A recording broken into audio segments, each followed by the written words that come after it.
Okay, looking at number 3 from 15.1, we're given a f function here and a g function, and then it tells us to find g minus f of x.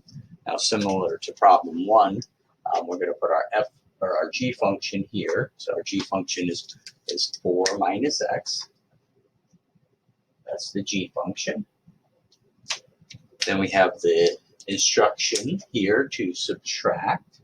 So that's this instruction. And then we have the f function, which is negative.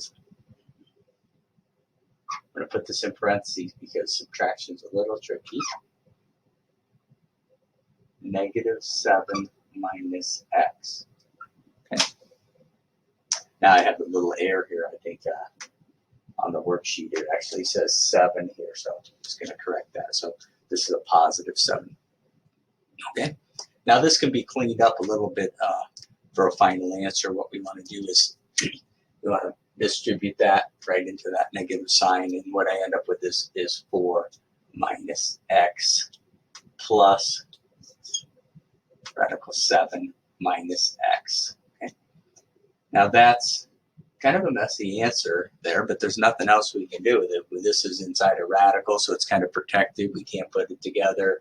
We can't put these together because they're not like terms, so it's just a messy looking answer.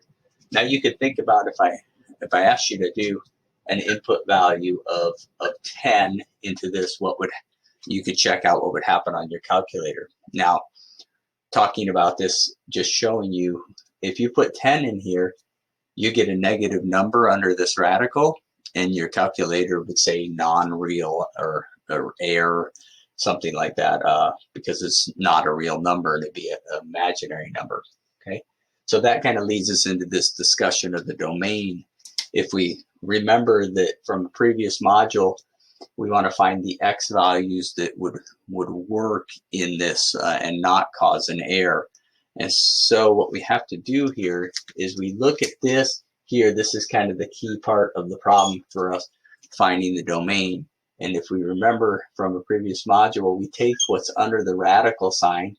If it's an even root, okay, and that's square root, so it's an even root.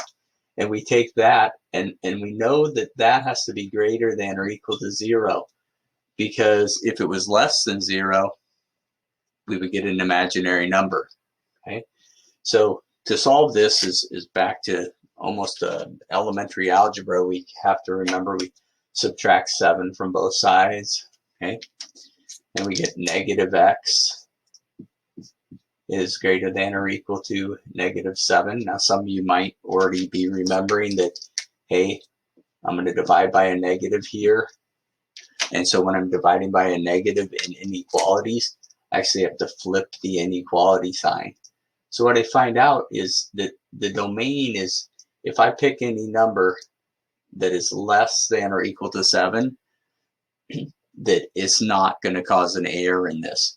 So this is algebraic notation, okay? But the problem actually asks for interval notation.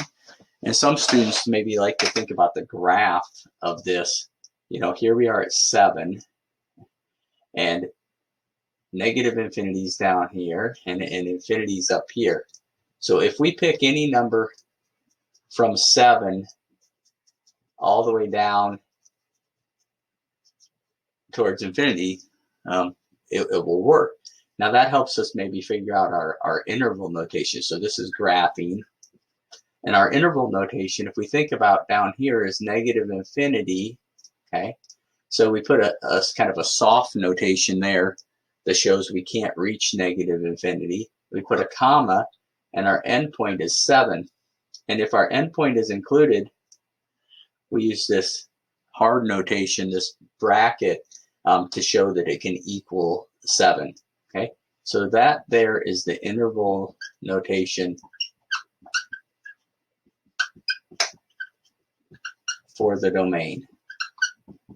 And the domain, again, are the x values or the input values that don't cause any problem or don't cause an error.